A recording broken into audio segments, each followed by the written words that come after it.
আসসালামু আলাইকুম। কেমন আছেন সবাই? তো গতকাল আমার জীবনের সবচেয়ে বড় দিন বা সবচেয়ে বিশেষ দিন বলতে পারেন। হ্যাঁ, বিশেষ দিনটি কী? সেটাই মনে করছেন তো? বা ভাবছেন তো যে কী দিনের কথা বলছি? হ্যাঁ, বিশেষ দিনটা হচ্ছে আমার বিবাহবার্ষিক। তো গতকাল মার্চের ১ তারিখ আমার বিবাহবার্ষিক ছিল। তো এইজন্য আমি আর আমার হাসব্যান্ড মিলে ঠিক করলাম যে আমরা আমাদের দিনটাকে একটু বিশেষ করার জন্য ছোট্ট একটা সেলিব্রেশন অনুষ্ঠান করব। মানে অনুষ্ঠান তো আসলে কিছু না। মানে আমি আমার হাসব্যান্ড মিলে একটু ২ জন মিলে খাওয়া-দাওয়া করব, একটু ঘোরাফেরা করব, আর একটু আনন্দ করব, একটু গল্পগুজব করব। তো এটাই আসলে আমাদের কাছে ছোট্ট একটা অনুষ্ঠানের মতো। তো যেটা ভাবনা সেটাই কাজ। আমার হাসব্যান্ড আমাদের এরিয়াতে খুব নতুন একটা রেস্টুরেন্ট হয়েছিল তিয়ামো। তো এই রেস্টুরেন্টটাতে আমাকে নিয়ে গিয়েছিল। বলল যে এখানকার খাবার অনেক মজা, তুমি ট্রাই করে দেখতে পারো। তো এই যে দেখতে পাচ্ছেন যে এখানকার খাবার আমি কীভাবে রাক্ষসের মতো খাচ্ছি। আসলেও খুব মজা। ওকে থ্যাঙ্কস দিয়েছিলাম। বলেছিলাম যে তুমি ঠিকই বলেছো। খাবারগুলো সত্যিই খুব অসাধারণ ছিল।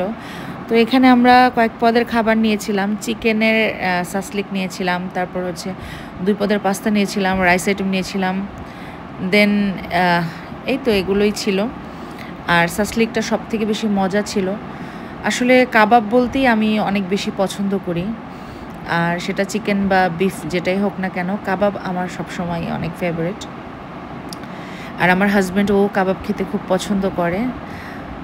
তো এই যে দেখেন আমি এত মজা করে খাচ্ছি। ও কথা বলছিল এখানে, আমি উত্তর দিচ্ছিলাম, কিন্তু আমার ফুল কনসেন্ট্রেশন কিন্তু খাবারের ভিতরে ছিল। সেটা আপনারা দেখেই বুঝতে পারছেন। আসলে খাবার মজা হলে যা হয় আর কি, খাবার যখন মজা হয় তখন অন্য কোনো দিকে কিন্তু মানুষের কনসেন্ট্রেশন যায় না, বিশেষ করে যারা ফুডি। তা আমি খুব বড় লেভেলের একজন ফুডি। খাবারের কোয়ান্টিটি খুব বেশি খেতে পারি না, কিন্তু আমি অনেক ধরনের খাবার খেতে অনেক পছন্দ করি, এবং খাবারগুলো যদি টেস্টি হয় তাহলে তো কোনো কথাই নেই, মানে রাক্ষসের মতো আমাকে খেতেই হবে। তো আমি একটু হালকা করে সাজুগুজু করেছিলাম। আর আসার সময় আমার হাসব্যান্ড আমাকে একটা ফুল কিনে দিয়েছিল, মানে ফুলের গাছটা কিনে দিয়েছিল খোঁপায় পরার জন্য। তো খোঁপায় পরে তো আর আপনাদেরকে দেখাতে পারবো না, তো এই জন্য হাতে পরেছিলাম। তো সেটার ছবিও আমি শেয়ার করেছি আমার ফেসবুকে। তো ফুল আসলে আমি পার্সোনালি খুব পছন্দ করি। আমাকে যখন কোনো মানুষ ফুল দেয়, মনে করেন যে আমি তার প্রতি ফিদা হয়ে যাই। মানে আমি ফুলের প্রতি এতটাই দুর্বল। আমি খুব দামি গিফট পছন্দ করি এরকম না বিষয়টা।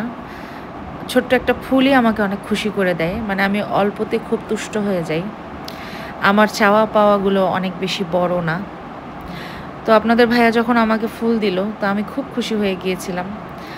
তো এখানে আমি ওকে কথায় কথায় কথায় মানে খাইয়ে দিতে ভুলেই গিয়েছিলাম। কীরকম মানুষ আমি চিন্তা করেন, যে নিজে এত খাচ্ছি যে হাজব্যান্ডটাকে একটু খাইয়েও দিচ্ছি না। এই যে বেচারা, যেহেতু খাইয়ে দিচ্ছি না, আমি খাওয়ায় ব্যস্ত, তো এই জন্য নিজের খাওয়া নিজেই খাচ্ছে বেচারা। এখানে ও সাসলিক খাচ্ছিল, তো ও বলছিল যে খাবারটা খুব মজা, তোমার কেমন লেগেছে। এটা ক্রিমি পাস্তাটা না, এটা সি ফুড পাস্তা। তো ক্রিমি পাস্তাটাও একটু বেশি মজা ছিল সি ফুড পাস্তার চেয়ে। তো যাই হোক, খাবারগুলো অনেক মজা।